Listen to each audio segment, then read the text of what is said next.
You're listening to Entrepreneur Encounter, the podcast where soft skills meet real talk for creative business owners who are building with purpose. I'm Dana, a Pinterest marketing strategist and agency owner helping wedding pros and creative entrepreneurs get seen without burning out. And I'm Sarah, a business and team strategist who helps small teams and podcasters communicate clearly, lead with empathy, and grow sustainably.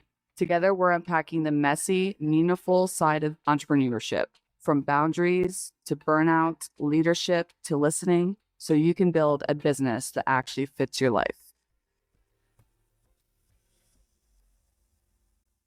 You're making a decision in your business and it feels familiar, not really easy, but just familiar. You're following the same process, the same steps, maybe even the same reasoning you've used before. And, on paper it makes sense, but there's this quiet thought in the background. Why doesn't this feel like it's working anymore? That's the tricky part. Nothing is technically wrong. You're not making, reckless decisions. You're not ignoring your responsibilities, but you might be operating on autopilot. Because I know we've all been there. You feel like what am I even doing?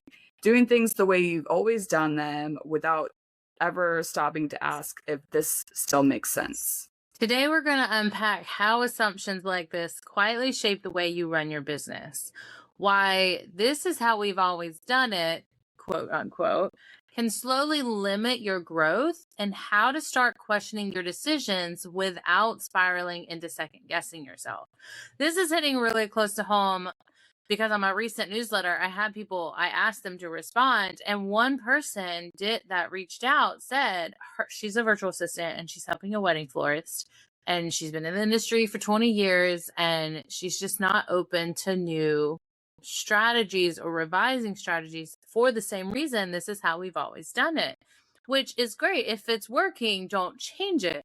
But maybe there's something that you can stop doing that will emphasize or have a better impact or ROI. And that's kind of where this episode is leading to. So if you're an entrepreneur or leader who's built habits, systems, or ways of thinking that used to work, or maybe kind of still work, but you're starting to feel that disconnect, this episode is absolutely for you.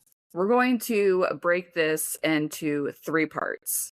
So 1, how assumptions form without you realizing it, why they become dangerous in growing your business, and how to challenge them in a way that actually builds confidence instead of tearing it down.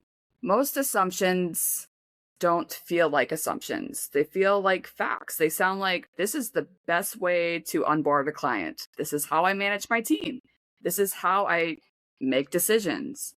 But if you trace them back, and a lot of these come from, your early days when you first started your business, your past experience that worked once, advice that you followed without questioning, and honestly just kind of going with it, just in survival mode. And over time, they stop being choices and start becoming defaults.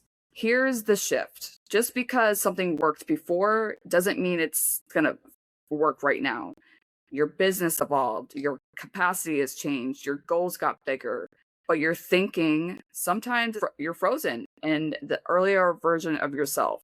This reminds me of when we started our podcast. The way that our podcast is now is different than it used to be, because we were, taking on guests, and that was amazing, like connecting with all those guests and all, but we both felt there was a disconnect. We both felt like there was something that needed a change. And yes, sometimes you feel like, well, I'm going to stay in this spot because that's what I've known, and change is scary. But we made the decision together to revamp our show in a way that aligns with us better. I'm not knocking anybody down for taking on guests, but it's just depending on like how you want to do certain things in your business, and if you have a podcast, on how you want to run your own show as well. And this matters in so many different ways. So I don't want you thinking this is just a mindset thing. This shows up in multiple areas of your business, and it can look like your team keeps hitting confusion points, but the process never changes. So it's just bumpy the whole way through. You're over involved in decisions because that's how you've always done it. You're not removing yourself from a situation. You might be one of those confusing points in the timeline that your team keeps hitting.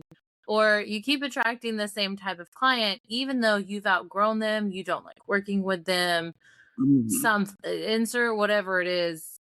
And here's where that starts to get expensive. You're not stuck because you lack strategy. We're entrepreneurs, we're small business owners. I feel like we eat, sleep, and breathe strategy at this point. What Yeah. usually happens is you're stuck because you're operating inside of unquestioned assumptions of this is how we've always done it, or this is how so and so does it, so I should do that too.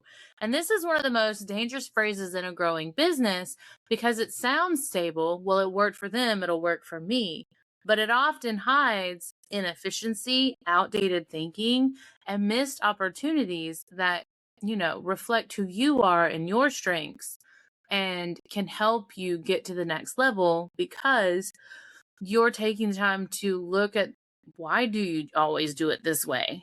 Is it working, like really working, or is it just I'm comfortable and I don't want to take the time to change it for a better outcome? What if those things that you change like make a crazy impact on your business, right? So you can do one thing for so long and you're like, well, this is how I've been doing it all along. But what if you kind of step out of your comfort zone? Yes, it's scary. When I stepped out of my comfort zone and going to networking events and like having actual conversations with people, that is my strong suit, is having conversations with people, not posting on social media. I was told one time that, yeah, you have to put, you have to be on social media. You have to post, you have to do this. And I was burnt out and I was all like, I don't want to do this anymore. But now I'm bringing the fun back into that aspect. But I know what works for me is having conversations with people because that's how I've grown my business in the past. And that's, I'm getting back to that. So if something is not working, let's change it up a little bit. I think that's a good question to ask right there is how do you challenge assumptions without spiraling into self-doubt? Everyone tells you should be on social media, but you hate social media. Or you hate feeling like you have to post on social media instead of having the fun part of it. So, but that can lead to the self-doubt because that's fear, right? Like if I start questioning everything, won't I lose confidence in my decisions? So let's work on figuring that out. So shift one that I recommend is replacing certainty with curiosity. And I know we've talked about curiosity before numerous times. This is something that I instill in my children, and anything, instead of just diving off the deep end of accusations, replace that certainty with curiosity. So instead of asking, is this right or wrong? Ask, what am I assuming here? That one question creates space without judgment and can open up so many opportunities. Another example for my personal experience, I love to learn and I try to learn. I'm curious. I want to figure out certain things. Being curious to me is obviously different than taking the action on something and actually going all in it. So you can be curious about starting a YouTube channel, right? And then you start to learn about it and you're like, oh, wait, that is not what I want to do. So being curious and trying to figure out certain things. And then that's when you can kind of figure out, should I even do this? Because you don't want to assume. So if you want to start a YouTube channel and you're assuming that it's bad or assuming that it's not going to get you anywhere, have you been curious? Have you tried to dig into what that looks like and why that is? Now, if going back to learning what it is, and to me, that's a better way to make a decision than just assuming that whatever it is, whatever you want to assume and not take on something. So intuition feels intentional and, habits are automatic. So pause and ask, am I choosing this or just repeating it? I think that's a big question, honestly. Honestly, that question has me wondering, how many of these things am I doing out of habit?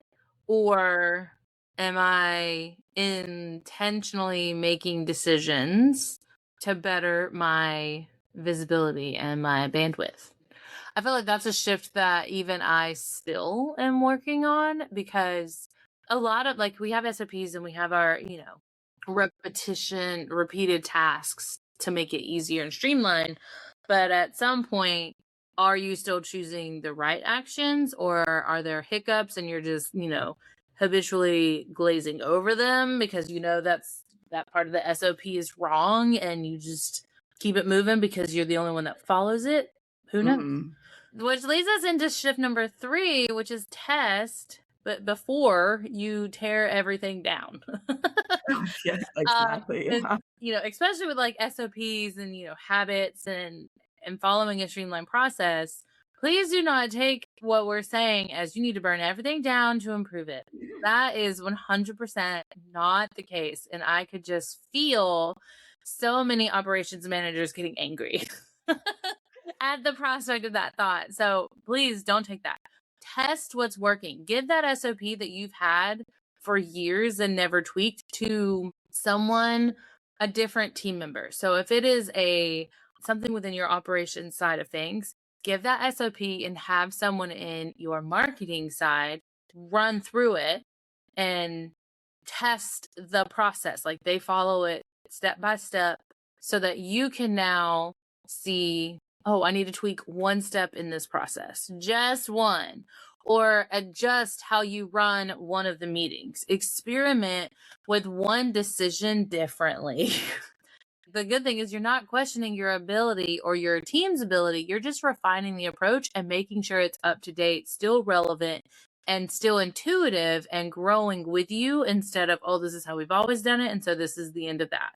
And it really doesn't actually work because there's missing pieces, or tech has changed, your client experience has elevated, something. Everything is changing all the time, and it's fast. It's so fast. It reminds me of that phrase, well, it's not my job. I don't have to do that. That is outdated, and you should never think that. Yeah, exactly. Yeah, no, for sure. That's what it reminds me of. It's so funny. But yeah, another thing too, when you're experimenting, that allows feedback for something else as well. So like, whoever is in your space, your partner, your co-host, your team, whomever is around you working with you, like, okay, we're gonna just change this one process this week, see how it works, and allow people to provide that feedback, because that's also going to help determine on if you need to change a certain aspect of your business. So let's bring this into a real world moment that I'm sure many of us have faced a time or two. You're onboarding a new client. Before, you follow the same process you've used for months. You send the same emails. You're asking the same tried and true questions. And internally, you or your admin assistant is thinking, this should be working better than it is. Granted, you're probably busy, and so taking the time to figure that out is not on the high priority list. But it's worth pausing and shifting, because through the lens of what am I assuming about this process, you realize you've been onboarding based on what you needed months ago or years ago when you first launched your business, not what your current clients need now, or not based off of the months and years you've had to like fine tune the process and really understand and better interpret or gauge what they need throughout the process. So from that, you can now adjust how you simplify communication, just clarifying expectations earlier, or break down that one really long email into bite-sized 2 or 3 emails. You remove steps that no longer serve and are no longer needed because of how you've simplified the communication. Same business, just a different outcome and a better feel for not only the client, but for you and your team as you are guiding these new clients into your partnership. So going back to that feeling where you're doing everything the way you're supposed to, but something still feels off. That's not failure. That's awareness showing up. You are aware of what is going on. because oftentimes, more often than not, you are so close to it. That is what you've built. That is your baby. That, it means everything to you. So sometimes you don't see a lot of things going on, like maybe that's probably why you haven't made the decision to evolve and change. But when you start to realize and start to see, like, wait a minute, this is not working anymore. And that is okay to think that. Again, that is not failure. You're being aware of what's going on. So you just need to give yourself permission to ask, does this still make sense for me where I am now? Better thinking doesn't start with certainty. It starts with curiosity. So here's something to sit with after this episode. What in your business are you operating on assumption instead of intuition? We would absolutely love to hear the answer to that question. So Yes. please feel free to reach out to us and share it. You can find us on LinkedIn or to email us. All of that information is going to be in the show notes. Until next time. You can now follow us on LinkedIn at Entrepreneur Encounter. Thanks for spending time with us today. If something in this episode gave you a fresh perspective, share it with a friend or send us a DM. We love hearing how these conversations land with you.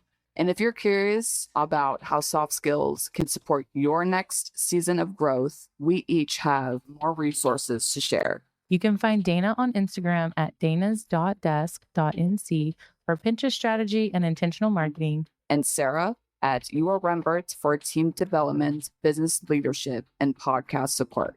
Until next time, keep leading with purpose and growing with intention.